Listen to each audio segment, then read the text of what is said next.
Tuando. What can I say about Tuando? I just remember the other day when I was in her classroom when she was teaching me as a little boy, and she said, "Charlie, you're gonna go on to do great things in life," and I really appreciate that, Tuando.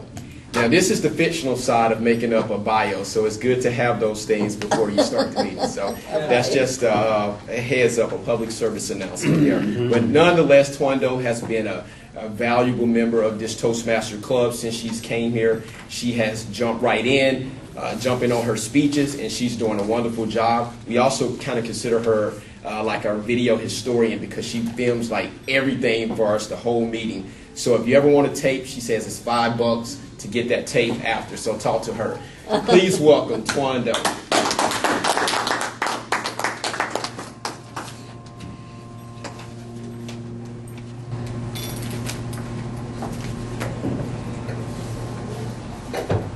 Good evening, fellow Toastmasters, most honored guests.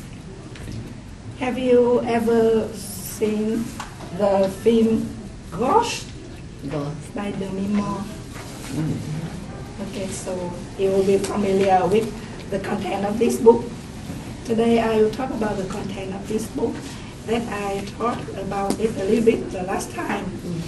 So the last time I stated that this book, he told the truth. I trust the author told the truth. So today, the content, at first I talk about the author a little bit. He is a disciple of a master of wisdom, and he studied with the two masters at the foot of the Himalaya in India. And he got that skill of clairvoyance.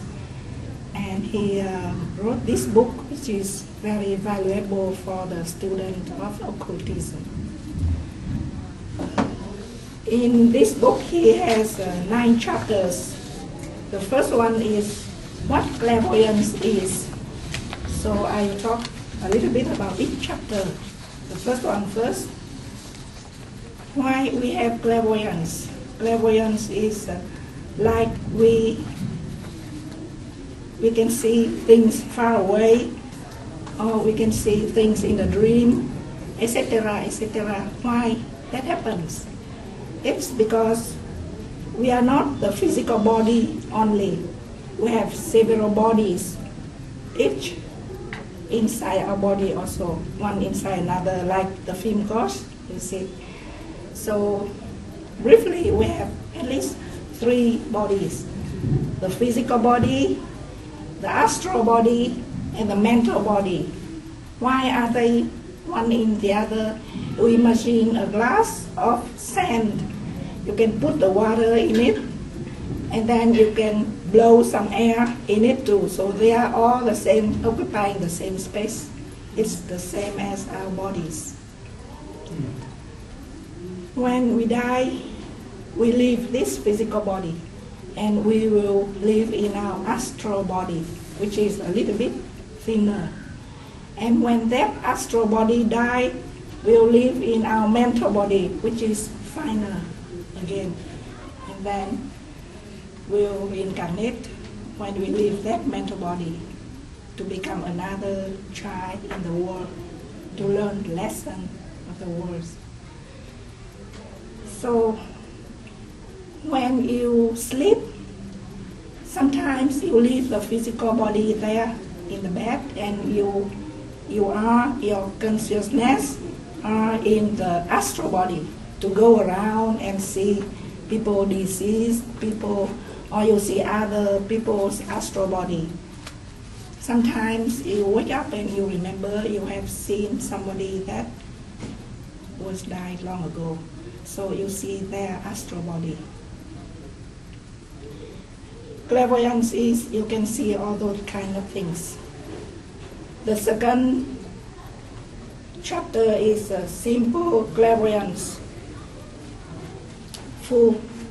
That is, you connect to your astral body when you are awake. So we can see, because those are just vibration. You have vibration in your physical body, and you have finer vibration in your astral body. So when you have that astral eye, you can use that, see through the wall, or you can see through the ground to see something under the ground, things like that. You can see many creatures such as fairies, gnomes, etc.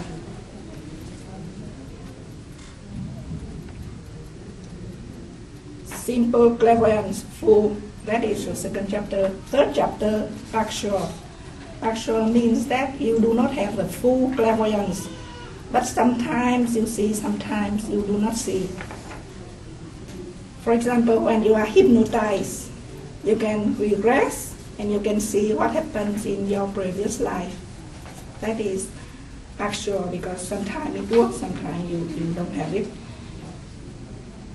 Sometimes when you use a trance or drug, you can put the drug all over the body, and that connect to your astral body. You have astral projection, and you can see things. Or in the experience of the near-death experience, you see getting out of your body, and you see a lot of stuff around. Next, you have clairvoyance in space, intentional. It means that you want to see that. So sometimes you can use an astral current.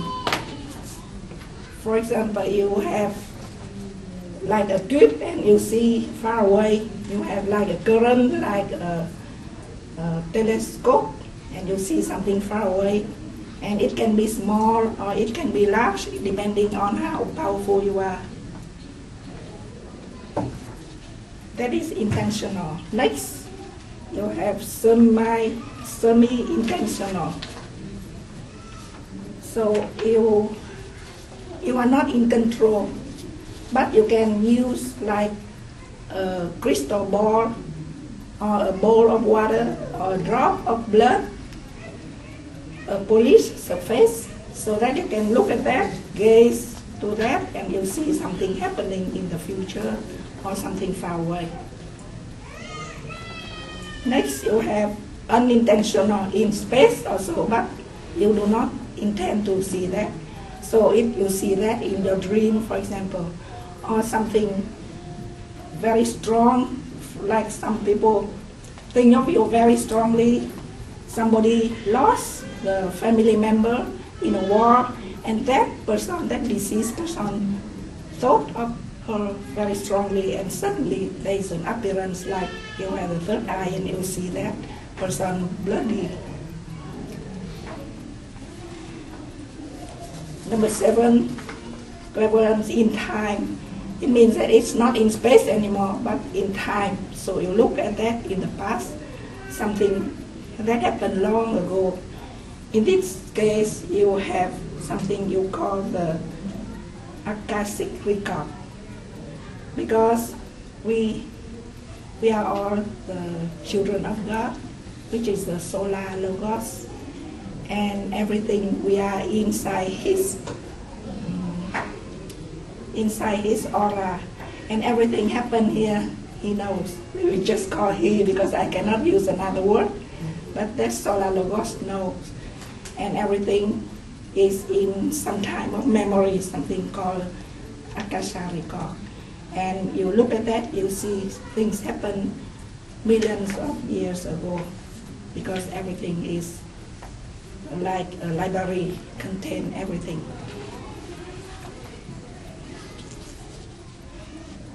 Clairvoyance in time, the future. Sometimes there is a possibility of prevision, like to dream of something that will happen, like President Lincoln, Abraham Lincoln, he dreamed of his death. And number 9, method of development. There are many methods like using drug or hypnotize, but that's not very good. We should not use it. And the things that the author of the book used was meditation and opening the chakras. There are 10 chakras, and he needs the help of the master of wisdom, because we have to be very good person, and if you are not good, nobody want to take you as a disciple. So you need somebody to help you. When you open, you have the ability to close because you don't want to see horrible things. So it's safe if you develop your good character and have a master to help you. Mr. Toastmaster.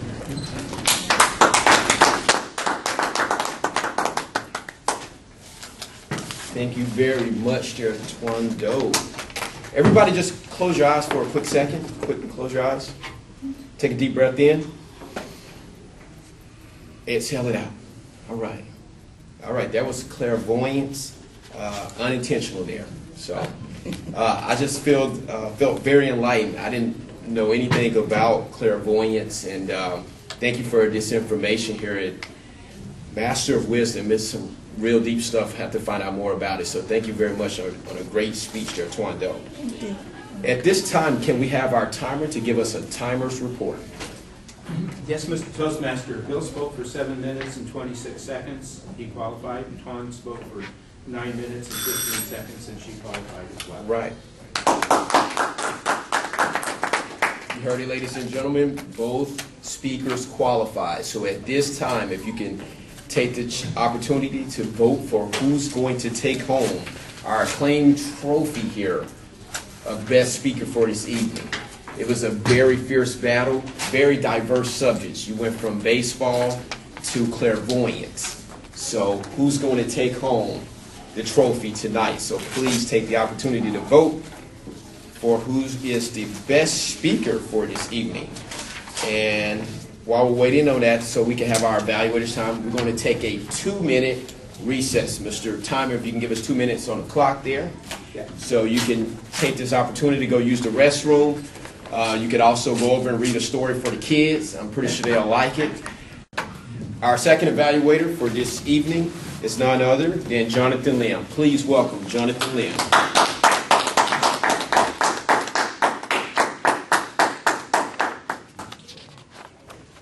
Thank you, Mr. Toastmaster, members, and especially you, Thuấn, for a wonderful speech.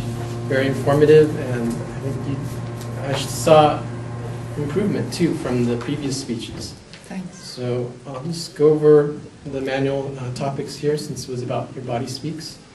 And the first thing was topic selection, and it seemed to me that you really knew this topic well, and that kind of helped you with your speech and how you presented the material.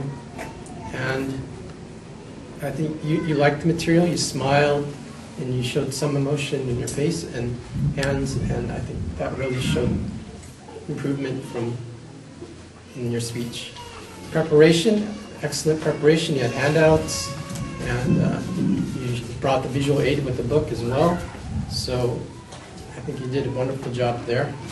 And manner, I think you felt confident to me. You didn't. And posture, in terms of posture, it was very good. You weren't slouching or anything like that. Gestures, I noticed from some of the other speeches you did use gestures, and they seemed natural. So you used hand gestures and made eye contact. I think you did a very good job with those features of the speech. Body movement, I did notice you moved around a bit, and you didn't just stay put in front of the podium. So I think you did a good job there too. Purpose, I think this is pretty clear that you wanted to go over that book and what clairvoyance is. So you did a good job with this. Purpose and the organization, I did notice you had an introduction with try to get some audience participation, and then you went through the body of what the book was about, and then you had a brief conclusion. In my opinion, you could have been a bit more effective if your conclusion was more of a summary and kind of summed up things. It seemed a bit brief to me.